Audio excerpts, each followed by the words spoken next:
Listo. Buenos días. El día de hoy vamos a continuar con el tema de miastenia gravis enfocado en rehabilitación. Lo va a presentar nuestra residente de segundo año, Diana Pino. Sigue, Dianita. Listo, gracias, profe. Bueno, entonces vamos a iniciar con el tema del día de hoy, la rehabilitación en miastenia gravis. Aquí pues quise traer como algo, un dato curioso pues para iniciar la exposición. Tomé esta imagen porque es una obra que tiene algo de lo que vamos a hablar el día de hoy pues en ella. Ella es un retrato de una persona llamada Ginebra de Benchi, que es la única obra de Leonardo da Vinci que se encuentra en América. Entonces, la particularidad con esta persona es que ella era una aristócrata muy joven que padecía de una enfermedad crónica que se la llevó a la tumba a los 58 años, pero pues nunca la diagnosticaron como tal, pero sí se describía que tenía tosis palpebral, que era pues asimétrica, que describían pues su facies miasténica, porque pues describían que tenía un aspecto apático, indiferente y lánguido. Entonces pues de ahí que se crea que esta persona tenía la patología en cuestión. Para hacer como un breve recuento de lo que ya nos había hablado Andrés hace 8 días, entonces recordemos que la miastenia gravis es un trastorno autoinmune que afecta la transmisión neuromuscular postsináptica y se da pues por la producción de anticuerpos que se dirigen a la unión neuromuscular. Entonces eso va a provocar síntomas como debilidad muscular fluctuante que afecta principalmente músculos de las extremidades, músculos oculares, vulvares y respiratorios. Entonces, también pues tenemos que entender que las exacerbaciones pueden provocar insuficiencia respiratoria, la podemos así grande clasificar como la miastenia gravis ocular, pues que es una forma localizada que involucra párpados y músculos extraoculares y que puede ser una forma inicial de la patología y progresar a una patología más grave. Tenemos la miastenia gravis generalizada, que pues ya se va a extender a otros grupos musculares y que progresa de leve a grave en semanas o meses, teniendo pues etapas de exacerbación y de remisión. Y tenemos pues la crisis miasténica como tal, que pues ya es una emergencia médica que requiere generalmente tratamiento en la unidad de cuidados intensivos.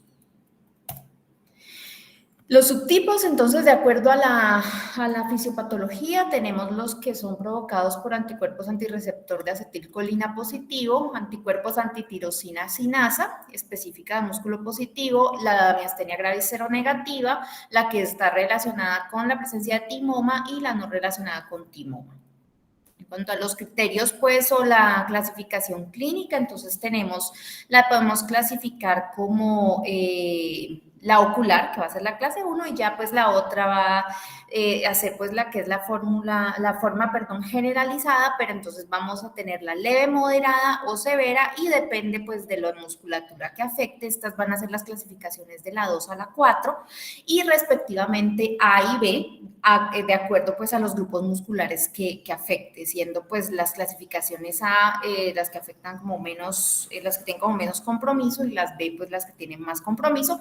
Y ya la 5 pues es la necesidad de intubación con o sin ventilación mecánica, y pues excepto pues cuando el paciente ha sido sometido a una intubación pues por alguna otra indicación como una cirugía, por ejemplo, pues que eso ya se saldría de esa clasificación. Entonces, así a grandes rasgos, pues para recordar como lo que es nuestra patología en cuestión. Recordando la presentación clínica, los pacientes presentan tosis o diplopía en la mayoría de los casos. Entonces, la debilidad de las extremidades y la dificultad para masticar, deglutir o hablar también pueden ser signos de presentación inicial. La debilidad de los pacientes generalmente empeora a medida que avanza el día o con el uso de los músculos afectados, y va a mejorar con el descanso.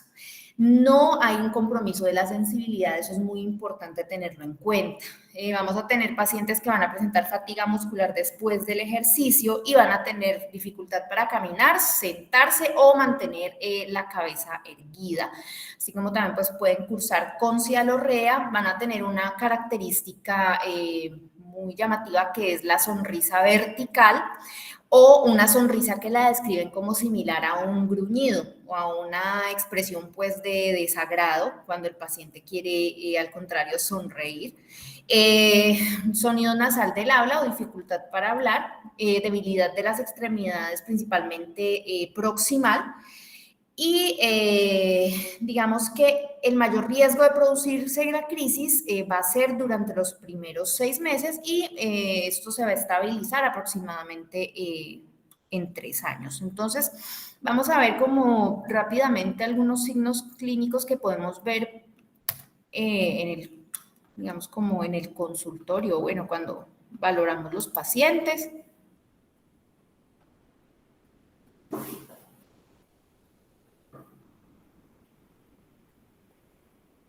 Listo, vemos la tosis palpebral que es asimétrica.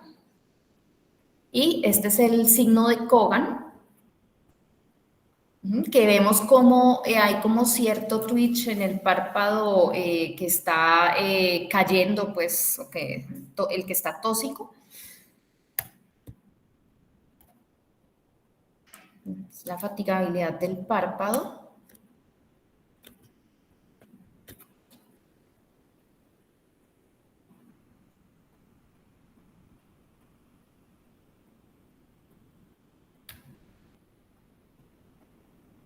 Y vemos cómo la tosis aumenta después de mantenerla, de sostener los párpados, o de tratar de sostener los párpados arriba.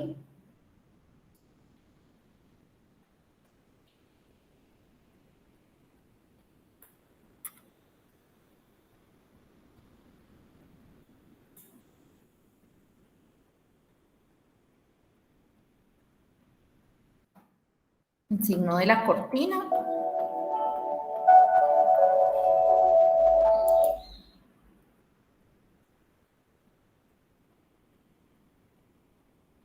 Vemos como al levantar el párpado contrario, al levantar un párpado, el contrario pues cae en mayor medida.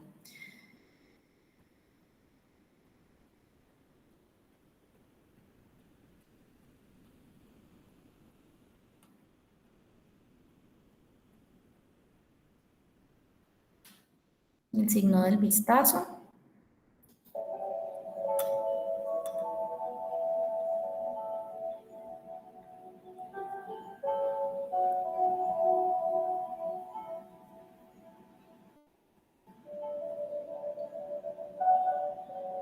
Se le pide al paciente que cierre fuerte los ojos.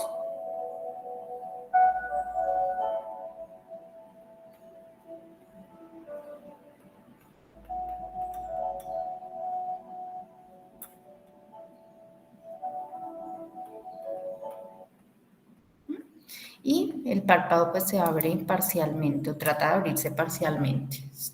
Esos son como los signos clínicos que podemos ver. Entonces ya para entrar pues en materia después del resumen hecho, entonces vamos a tener que para abordar un paciente desde la parte de la rehabilitación tenemos que tener como ciertas medidas objetivas acerca de la fuerza que va a tener el paciente o de la debilidad para poder asimismo calificar los resultados o pues tener como un registro de los logros del paciente. En cuanto a la parte de la terapia física, se han utilizado pruebas musculares manuales, pero la mayoría de autores consideran que tienen una confiabilidad cuestionable debido a que no son medidas pues, cuantitativas, a diferencia del dinamómetro de mano, que arroja mayor confiabilidad cuando está hecho por fisioterapeutas o terapeutas ocupacionales que tienen pues la experiencia en manejar este tipo de pacientes.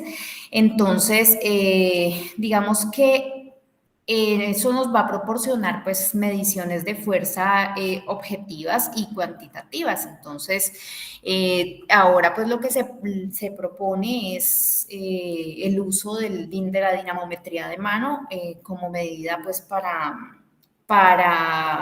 y seguimiento pues para estos pacientes.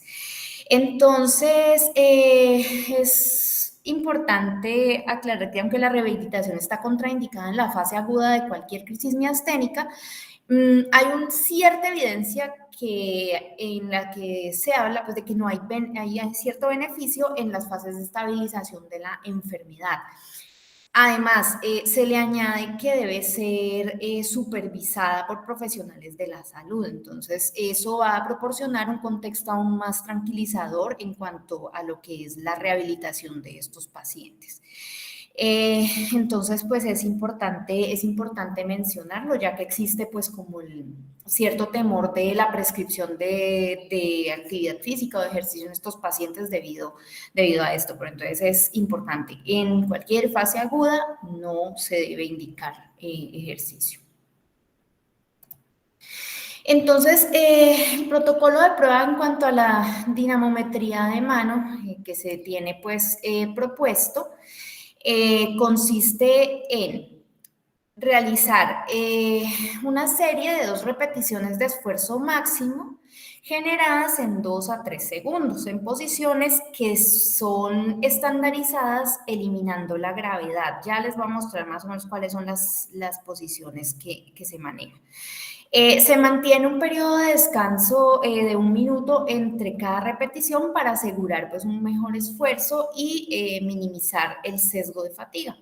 La variación entre las repeticiones debe ser inferior al 15% y el mayor de los 2 esfuerzos es el que se va a considerar como la fuerza del paciente. También los criterios para un empeoramiento o mejoría significativa se consideran también una variación del 15%. Entonces eso es pues lo que se va pues como a usar como valores comparativos. Entonces pues eso nos va a proporcionar pues también como esos datos acerca de una posible pues evolución o empeoramiento del paciente. Es importante también registrar las dosis, los medicamentos que recibe el paciente, ya que, por ejemplo, los pacientes va a influir a qué hora se toman, por ejemplo, reciben, el medicamento, debido a que vamos a ver más adelante que la realización del ejercicio va a tener que ver, o el horario de realización del ejercicio va a tener que ver, pues, con esto. Así como también esto puede influir en la fuerza que desarrolla el paciente.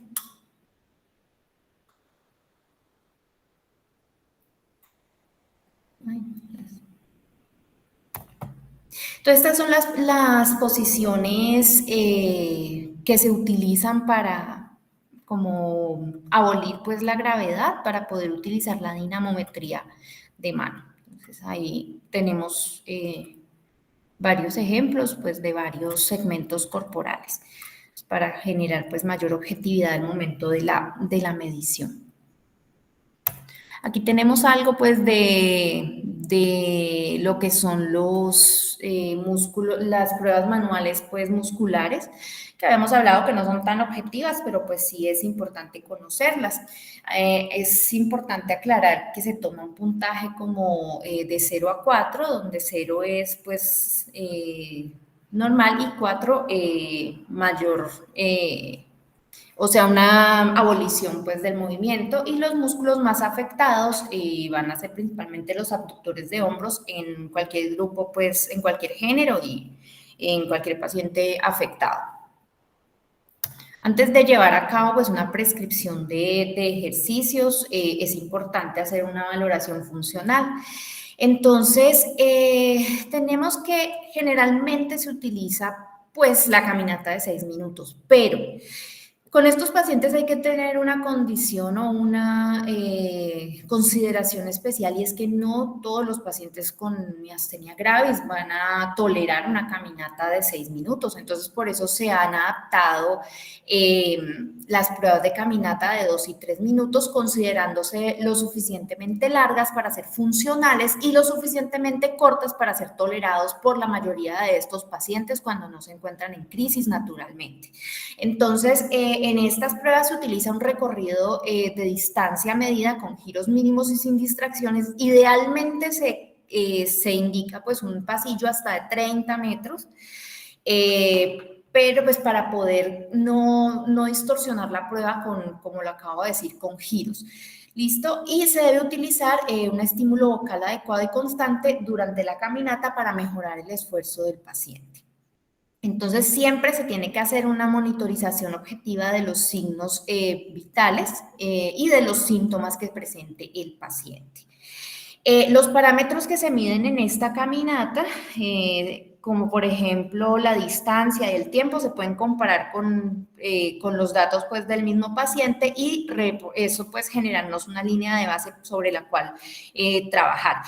Hay algo que es también muy particular con esta prueba de 3 minutos, y es que no es tan estudiada como la de 6 minutos y no está tan estandarizada. Si uno se pone como a ver comparaciones hechas en estudios de las dos, en lo escaso pues que se encuentra en la literatura como comparándolas, siempre vamos a tener que la de 6 minutos ha sido mejor validada que o sea, ha sido validada, mientras que la de 3 minutos escasamente. Hay por ahí un estudio que la valida en pacientes de la tercera edad de hipertensos y otro que está pues en pacientes con EPOC, pero pues son estudios que apenas se están pues como llevando a cabo.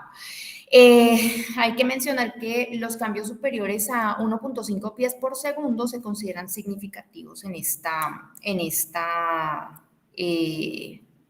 prueba. Y la distancia de ambulación total del paciente en 3 minutos, pues también es importante referenciarla para tenerla pues como de punto de, valga la redundancia, de referencia. Bueno, hay que medir también las pruebas, por ejemplo, de calidad de vida relacionadas con la salud.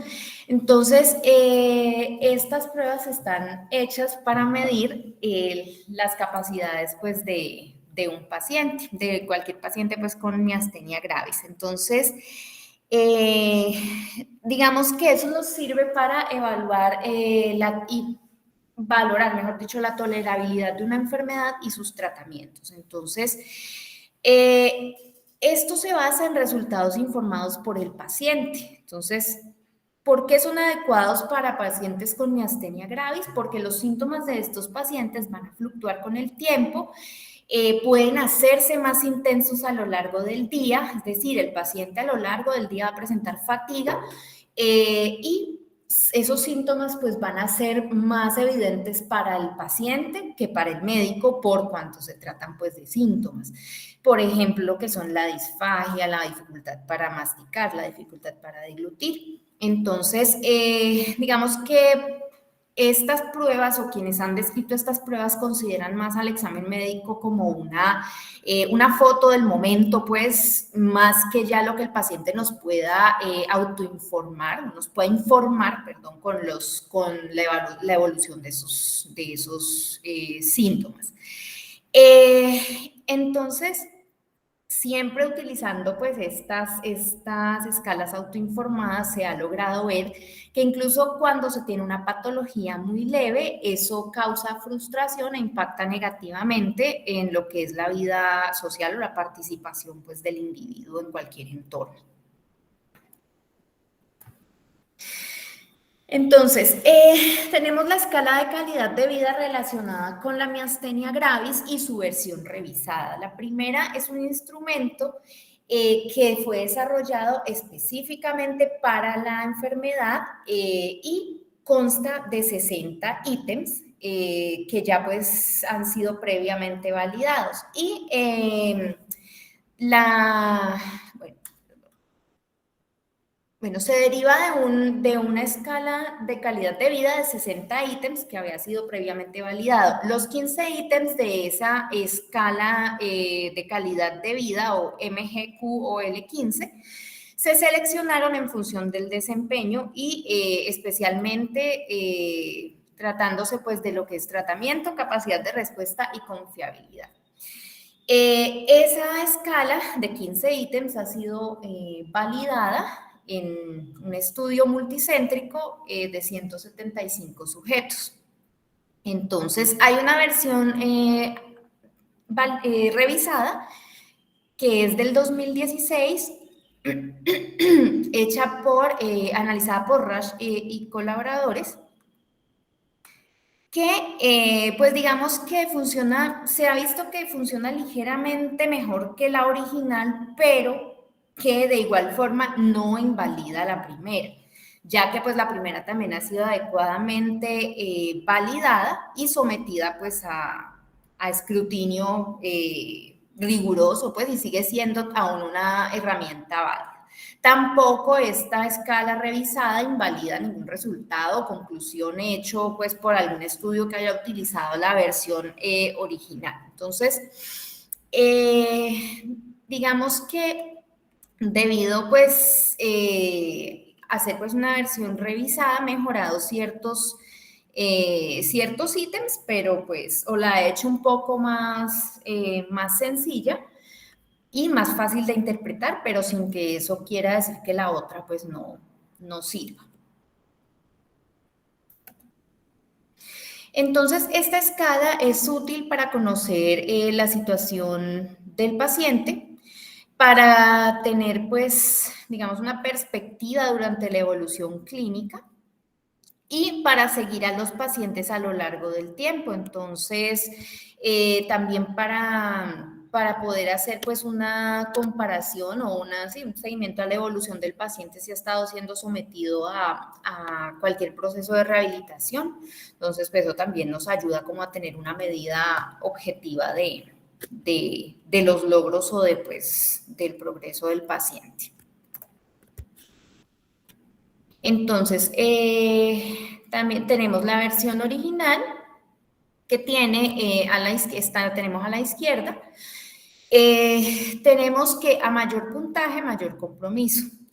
La versión revisada pues va a tener 15 ítems con 3 grados de calificación, es decir, nos baja un poco esta cantidad nos baja un poco, digamos, la calificación, pero también vamos a tener que a mayor puntaje, mayor compromiso. Digamos que se hace más sencilla porque nos divide como en 3 calificaciones, más que esta otra tan variable, pues, que teníamos con 5 ítems entre los cuales se nos podía como perder mucha información al no saber, pues, discriminar entre uno y el otro. Entonces, esta es más sencilla porque usa como términos más concisos para valorar cada ítem.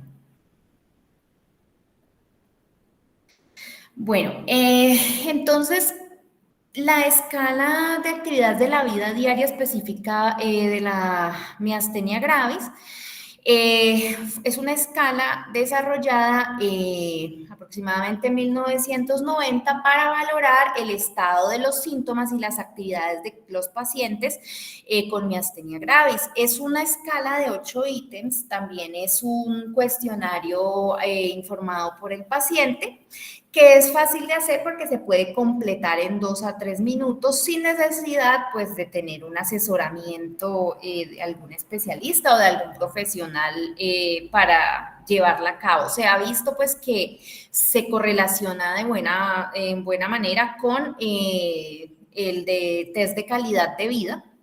Entonces pues también resulta una herramienta bastante útil para valorar la sintomatología de estos pacientes. Entonces aquí tenemos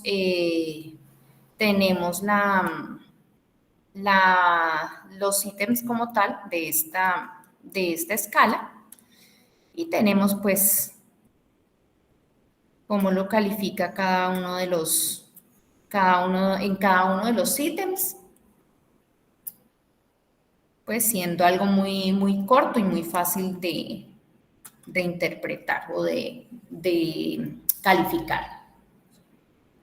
Entonces, vamos a tener que a mayor puntaje, pues va a haber mayor compromiso o pues digamos que peores síntomas con respecto pues a la patología.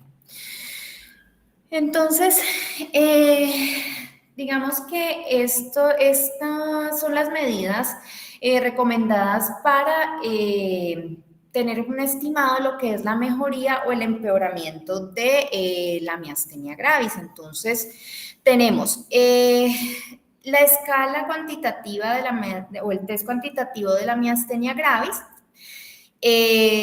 Tenemos la escala compuesta de la miastenia gravis y también esto se nos va a complementar con la participación de los evaluadores clínicos o un personal capacitado y entrenado pues para valorar al paciente, pues al paciente con miastenia gravis. Bueno, entonces, listo, perfecto. Entonces, digamos que hay algo que describen como el estado posintervención.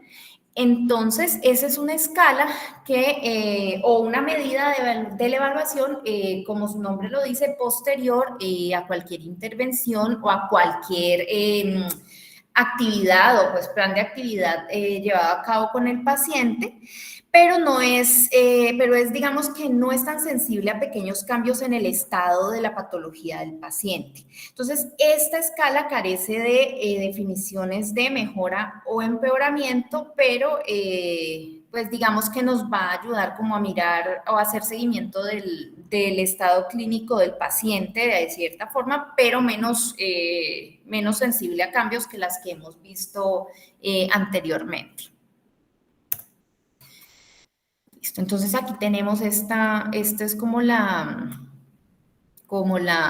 grandes rasgos esta escala o este test.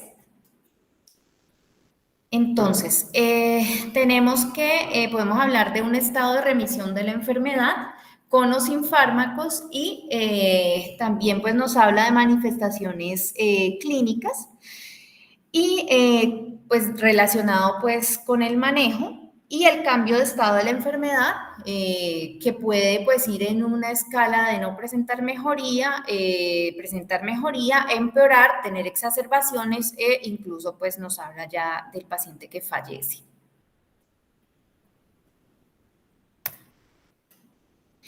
Entonces, la prueba cuantitativa para la miastenia gravis es un sistema de puntuación cuantitativo de la fuerza que ha sido pues ya estandarizado y desarrollado específicamente para esta patología, como su nombre lo dice. Ha sido validado y utilizado en múltiples ensayos y tenemos que los números más altos en este test son representativos de un deterioro más grave. Digamos que este test fue recomendado por el informe anterior del grupo de trabajo de la miastenia gravis que se llevó a cabo en el año 2000 como una buena medida de mejoría o empeoramiento. Digamos que la recomendación más reciente del grupo de trabajo de la miastenia gravis es del año 2012. Todavía pues recomiendan, digamos, este test y empiezan pues a recomendar otros estudios, pero para los cuales todavía faltan pues ciertos estudios que comparen estos nuevos test con el test cuantitativo para detectar mejoras o empeoramientos. Entonces, por ahora pues puede seguir siendo administrado o utilizado pues este test por médicos capacitados o los evaluadores clínicos. Entonces, todavía se utiliza, pues, como para resumir. Entonces, esta escala cuenta de 13 ítems calificados en una escala de 4, que va de 4 ítems que van de 0 a 3. Entonces, dando puntuaciones de 0 a 9 para enfermedad leve, 10 a 16 para enfermedad moderada y mayor a 16 para enfermedad grave. Entonces aquí tenemos que dependiendo pues de la gravedad inicial se va a tomar el punto de corte para determinar cambios clínicos significativos. Entonces hay datos que dicen que el uso de un cambio de 2 a 3 puntos de una escala cuantitativa como criterio para un cambio mínimo clínicamente significativo y pues dependiendo de la gravedad de la miastenia gravis. Pero entonces de 2 a 3 puntos se ha tomado como un criterio para considerar pues cambio significativo dependiendo pues de en qué estado pues se encuentra el paciente.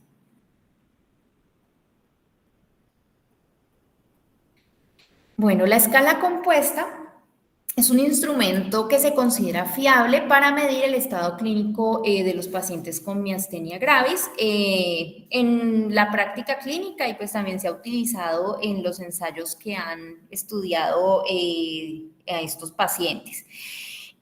También es un instrumento recomendado por el grupo de trabajo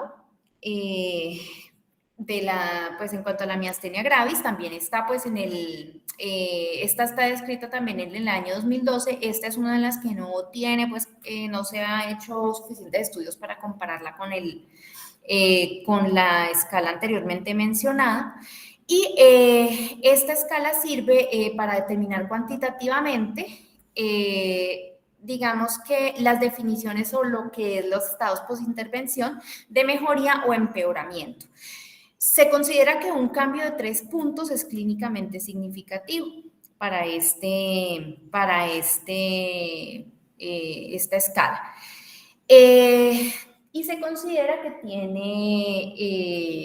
tiene, digamos, ese es el ítem que considera que tiene una importancia clínica y adicional a eso incorpora lo que es información clínica y resultados informados por los pacientes, por lo cual, pues, digamos que en cierta medida se puede considerar un poco más completa que la anterior, pero como les mencioné, sin que se haya demostrado en estudios que es más efectiva o que pueda pues ser más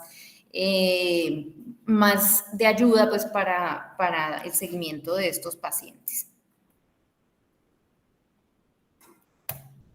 Entonces aquí tenemos, son 10 ítems, es una escala de valoración de 4 grados y dependiendo del ítem se da mayor o menor puntuación al compromiso. Cuanto haya valores más altos, mayor es el compromiso de la enfermedad. Entonces, ya habiendo visto lo que son estas pruebas funcionales, vamos a continuar hablando de lo que es ya como tal la prescripción del ejercicio. Entonces ya pues basándonos en esas escalas podemos hacer el seguimiento a nuestros pacientes y tener pues nuestra línea de base sobre la cual vamos a trabajar los objetivos de nuestra rehabilitación. Entonces, el tratamiento o la rehabilitación de la miastenia gravis estable pues va a ser una tarea interdisciplinaria debido pues a lo compleja que es también esta enfermedad. Entonces, se debe tener en cuenta la tolerancia total a la actividad diaria del paciente para que el paciente no se sienta abrumado por la suma de todas las tareas individuales o del ejercicio terapéutico que se le va a prescribir. Los pacientes con esta patología también tienen que tener la capacidad de aprender a controlar sus síntomas en reposo, con actividad y en ejercicio.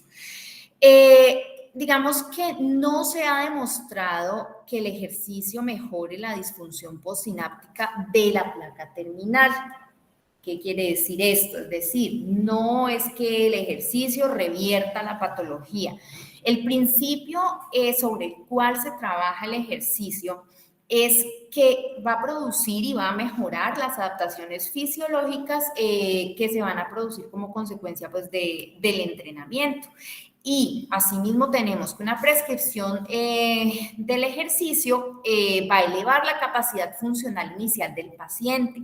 ¿Qué va a hacer esto? Que el efecto de las exacerbaciones sea menor. Entonces, que ese paciente se vea menos afectado por esas exacerbaciones. Ese es el principio de prescribir ejercicio. No es otro, pues, como que revierta la enfermedad ni nada de eso.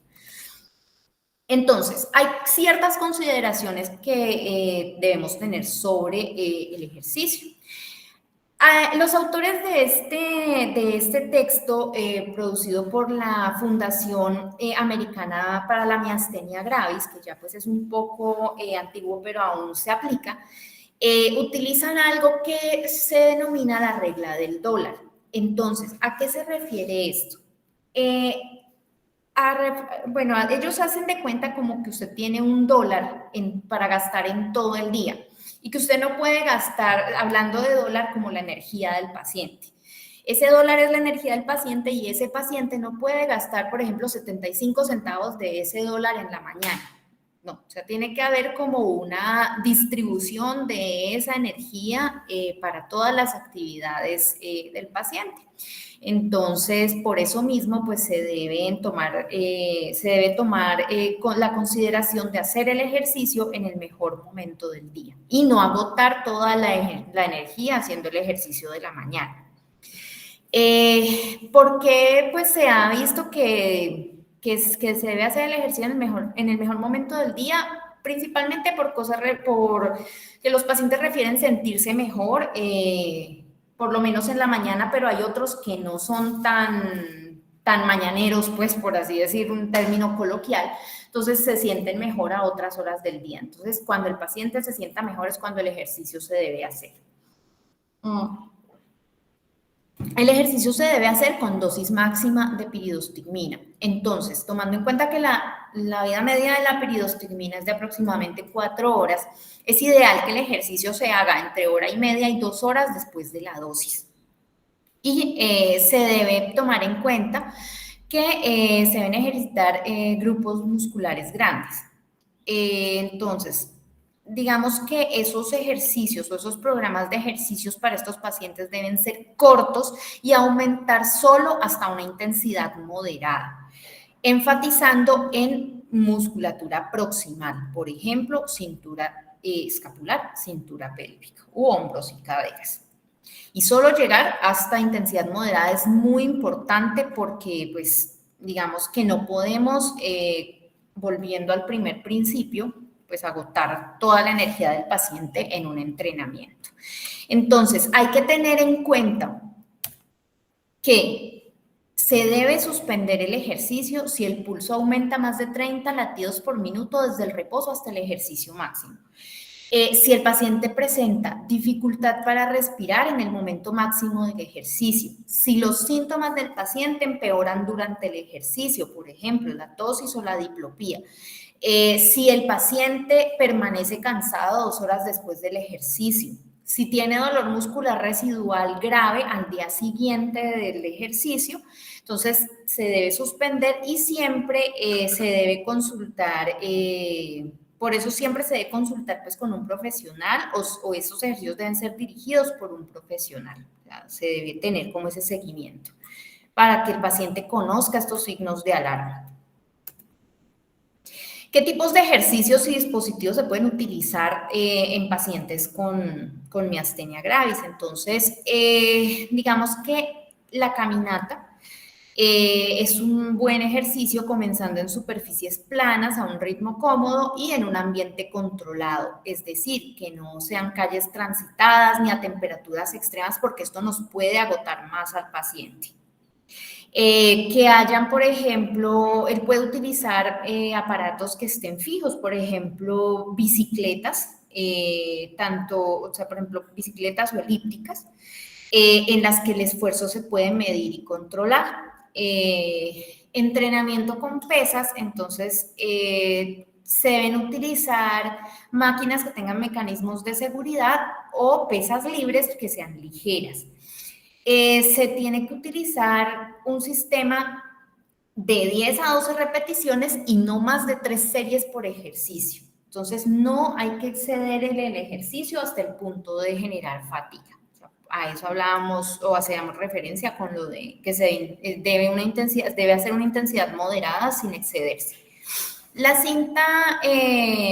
banda sin fin, digamos que cuando se trata de correr, no va a ser un ejercicio a su propio ritmo, es decir, eso le va a exigir mucho al paciente y puede causarle fatiga. Entonces, lo que son las trotadoras, pues digamos que a una velocidad extrema no tiene que ser ir al ritmo del paciente, no puede ser que se le exija además.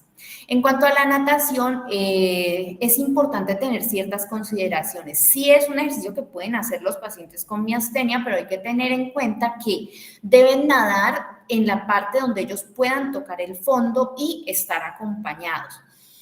¿Por qué es importante que toquen el fondo? Porque si todos hemos ido a una piscina profunda, vemos que nos esforzamos más por permanecer en la parte honda que por permanecer en la parte baja, porque eso nos exige pues realizar unos esfuerzos adicionales.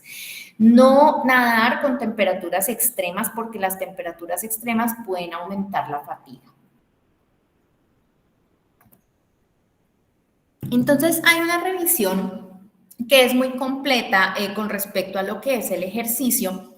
Digamos que es como la revisión más completa que se ha hecho con respecto al ejercicio en pacientes con miastenia gravis y a la seguridad del mismo. Y también pues hablando de la eficacia. Entonces, esta revisión recoge aproximadamente 8 estudios de diferentes autores en los que se hace pues cierta descripción de qué tan seguro puede ser el ejercicio y qué efectividad pueda tener, pero hay unos hallazgos particulares pues que ya vamos a verlos a grandes rasgos. Entonces, digamos que el alcance actual de la evidencia sobre la intervención con ejercicios en la miastenia es muy pequeño. Entonces, digamos que el problema de esta revisión es que los estudios que se tomaron, y que son todos los que hay, tienen una calidad mixta, son muy heterogéneos debido a que describen diferentes tipos de ejercicio, no son como comparables entre ellos porque varían entre ellos pues por los tipos de ejercicio, los tipos de paciente, el tiempo en el que se realizaron, en fin. Entonces, también tenemos que tener en cuenta que los tamaños de muestra son muy pequeños, teniendo en cuenta que la miastenia gravis es una enfermedad rara, entonces no va a haber pues mucha literatura al respecto.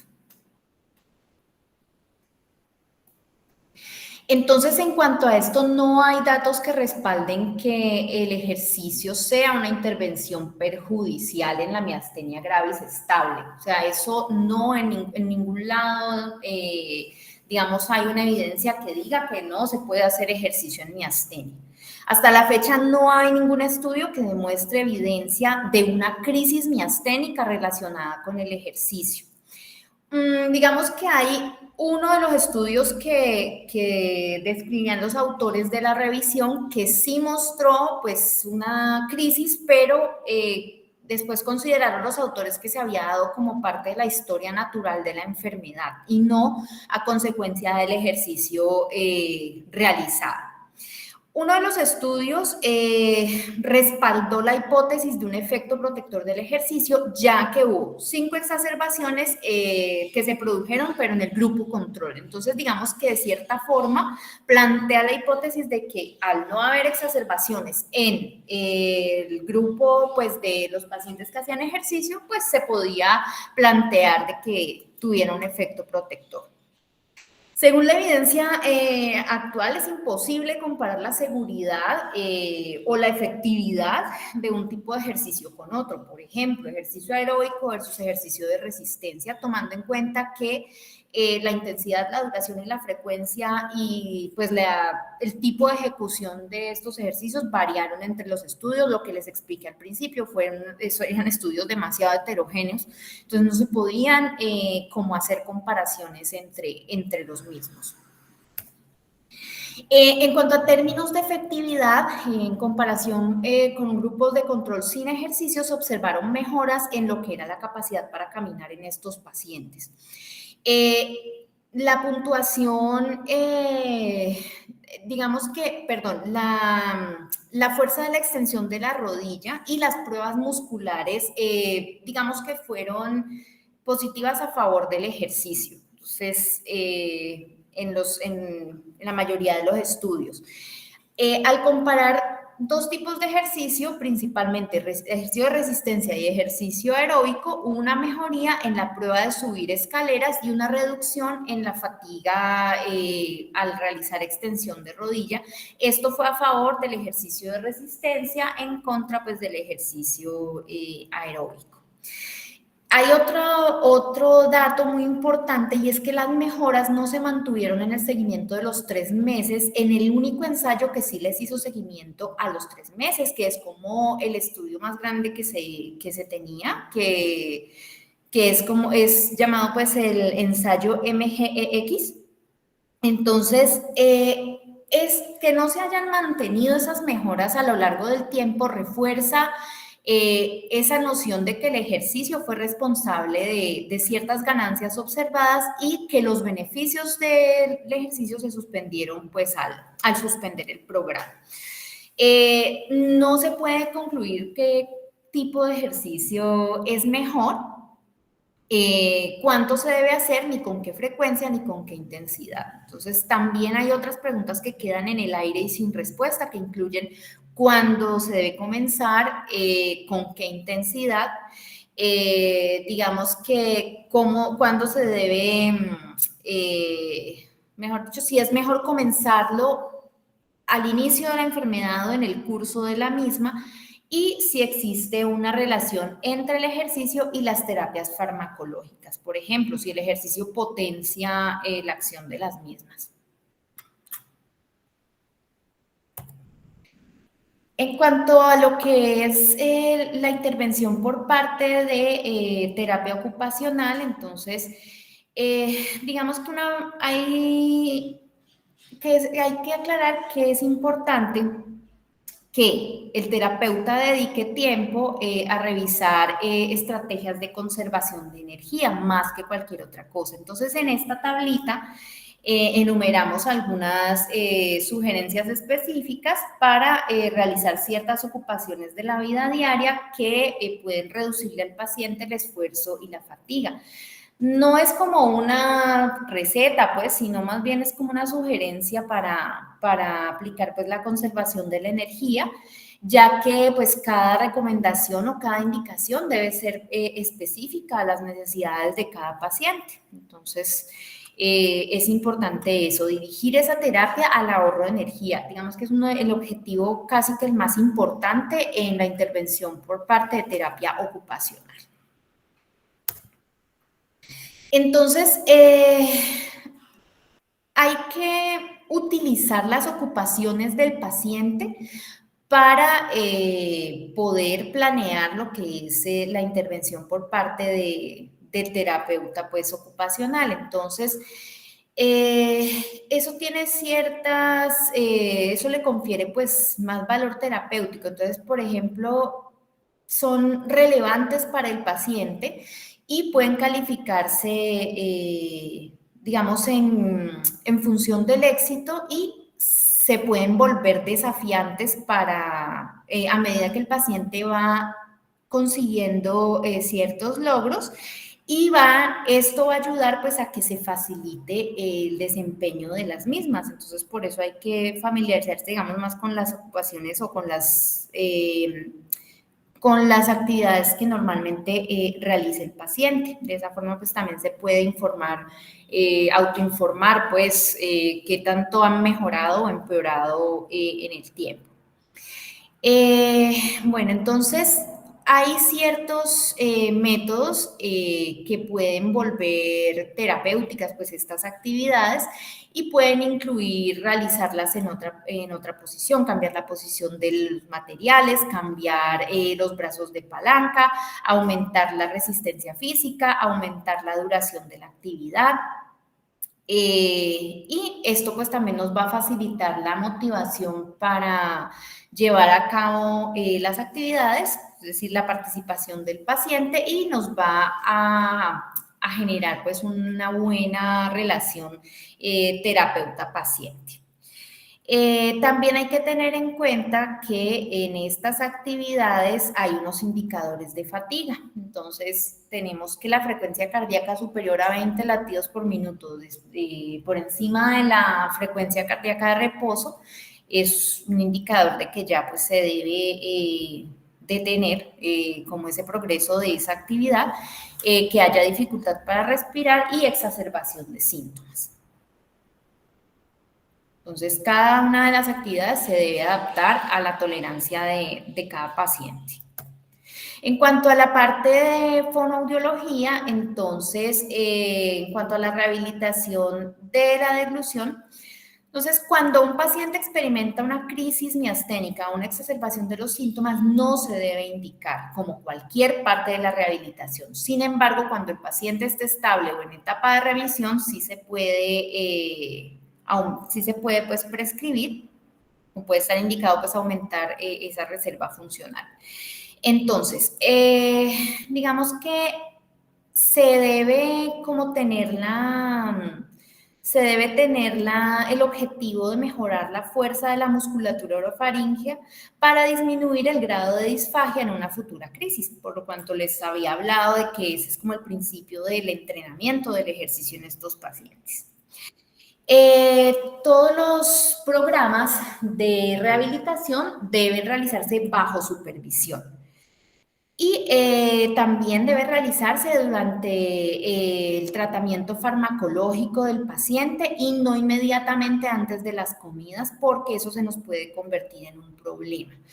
Los pacientes, incluso cuando se encuentran en remisión, deben ser evaluados clínicamente como mínimo cada 3 meses para evaluar la deglución y controlar la posible aspiración antes de que eso contribuya a complicaciones como las neumonías por aspiración. Entonces, el rehabilitador debe asegurarse de que los pacientes y los cuidadores estén adecuadamente informados sobre los signos y síntomas de disfagia o de aspiración. Ellos deben ser capaces de tener conocimiento y de detectar cualquier signo como voz nasal, voz húmeda, carraspeo, tos, aumento de la congestión o sensación de congestión en el pecho después de comer. Y se debe instruir a los pacientes para que evalúen periódicamente su temperatura y estén alerta a los indicadores de neumonía. Ya pues como algo muy pequeño de lo que es la rehabilitación del habla y la voz, entonces hay varias razones que pueden hacer que un paciente pierda la capacidad para comunicarse. Una razón es que en una crisis miasténica se puede requerir intubación oral, intubación y después volverse una intubación prolongada que requiera una traqueostomía. Entonces hay ciertas estrategias que nos pueden ayudar con este tipo de pacientes. Entonces, digamos que la primera opción es una válvula de habla de traqueostomía, que la vemos acá, que nos va a ayudar es pues como a que se cierre por el tiempo en que el paciente habla digamos, el paso pues del aire y nos puede ayudar a hacer audible la voz. Y pues por el otro lado están las técnicas de comunicación aumentativa, bien sean pues de lo que nos hablaba el compañero de la Universidad de Antioquia en la última gran sesión, o incluso los pizarrones con marcadores también pueden ayudar al paciente pues a comunicarse. Entonces es importante esta parte pues porque pues se debe pues tratar o rehabilitar al paciente de la forma más integral posible. Y pues eso era